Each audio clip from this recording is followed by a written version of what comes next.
वहाँ सारे नाम लेकर के मैया लाल जी को बुलाती रहती है, कभी कछू के ठाकुर जी को खूब आनंद आ जाए। एक बार बंधुआ एक किसान था, बड़ा भोला भाला, अनपढ़ था, ज्यादा पढ़ा लिखा नहीं था। किसान अपने खेत में खेती कर रहा था, तभी एक महात्मा उसके खेत में आ गए और महात्मा आके बोले, भाई हमको कुछ भोजन प्रसाद पवाओ। किसान बोला, अरे महात्मा आए भैया, इनको प्रणाम करो। किसान ने उनको प्रणाम किया, प्रणाम करके महाराज उनको भोजन प्रसाद पवाया और कहा, महात्मा जी आप आए हैं, मुझे कोई गुरु मंत्र दे जाओ।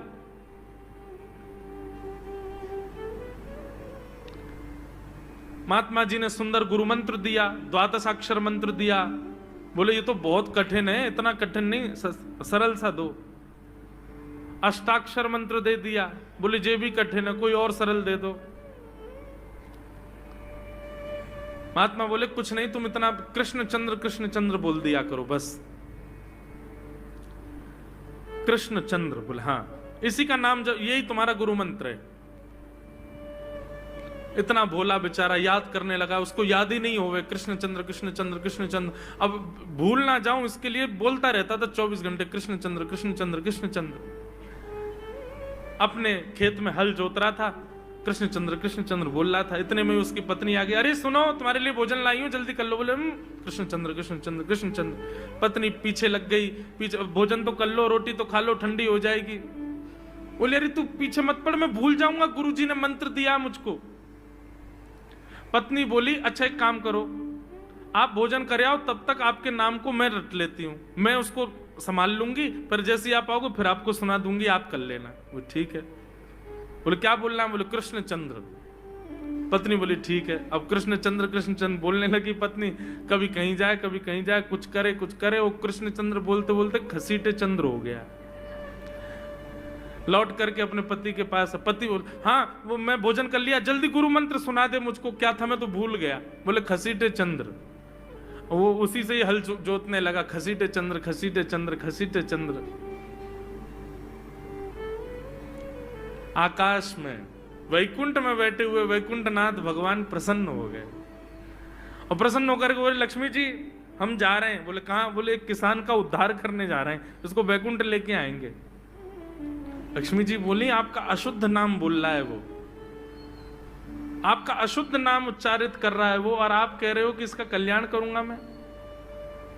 ठाकुर जी बोले, देखो नाम भाव कुभाव अनख आलसहु, नाम जपत मंगल दिश। नाम कैसे भी जपे कोई दोष नहीं है, बस भाव मेरे प्रति होना चाहिए।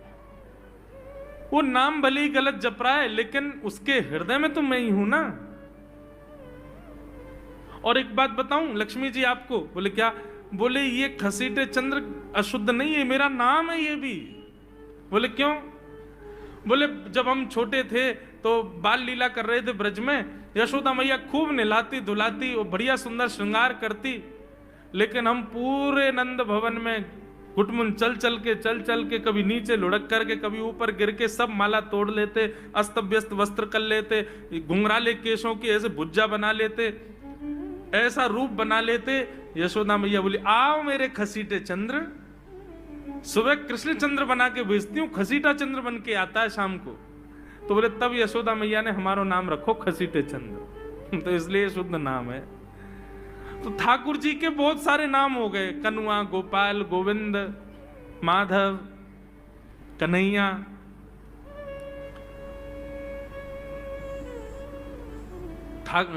यशोदा जी का प्रिय नाम है कन्हैया।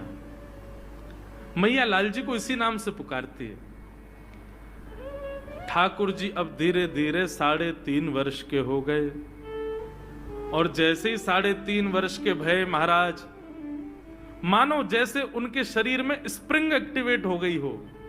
इतना ऊधम मचाते हैं, इतना ऊधम मचाते हैं, पूरी गोकुल की नाक में दम कर रखा ठाकुर जी ने।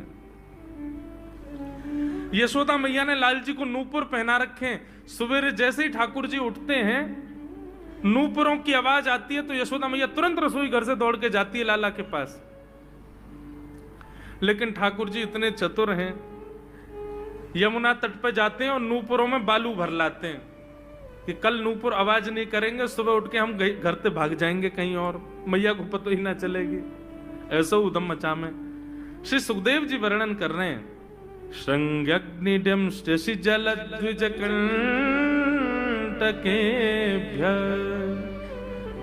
क्रीड़ा परावति चलौ स्वसुतौ निषेधुम् गुह्यानि कर्तुमपि यत्र न तज्जनयो गुह्यान् सेकात आपतुरलं मनसो नवस्थान्। सुखदेव जी वर्णन कर रहे हैं, राजन अब ठाकुर जी वो लीला कर रहे हैं जिस लीला पर देवताओं को भी विश्वास नहीं हो रहा है। ऐसी लीला ठाकुर जी कर रहे हैं कि किसी को भरोसा ही नहीं हो रहा कि जगत नियंता जगदाधार ये कर सकता है। बोले ठाकुर जी क्या करते हैं? बोले ये मत पूछो क्या करते हैं, यूं कह रहे हैं क्या नहीं करते। जो माता पिता अपने बालकों को बहुत उद्यमी समझते हैं, बहुत बड़ी कृपा है ठाकुर जी की कि आपके घर ठाकुर जी जैसे उद्यमी बालक नहीं है। ऊधमों के सिरमौर हैं ठाकुर जी। कैसा ऊधम मचाते हैं? बोले श्रृंगी नहा धो करके ठाकुर जी सवेरे तैयार होते हैं, सबसे पहले गैयाओं के पास जाते हैं। मैया कहवे लाला नहा धो के सबसे पहले गैयान को प्रणाम करवे जा, गैयान को स्पर्श कर फिर कछु करियो। ठाकुर जी गैयाओं को प्रणाम करने जाते हैं। जैसे ही देखते हैं कि कोई गैया बैठी है, सो ठाकुर जी कहें अरे अरे मैया या गैया को आलस आ गयो, या को आलस दूर कर दूं। सो बैठी हुई गैया के ठाकुर जी सींग पकड़ लेते हैं और सींग पकड़ करके अपनी ओर खींचते हैं। दूसरी तरफ से सींग बलराम जी पकड़ लेते हैं। अब ऐसे सींग पकड़ करके ऐसे ऐसे गैया के सींग हिलाते हैं। अब बैठी रहती गैया थोड़ी देर तो कोई बात नहीं, जैसे जोर जोर से हिलाना प्रारंभ करते हैं सोई गैया खड़ी हो जाती है। और जैसे गैया खड़ी होती ठाकुर जी लटक जाते हैं सींगों से।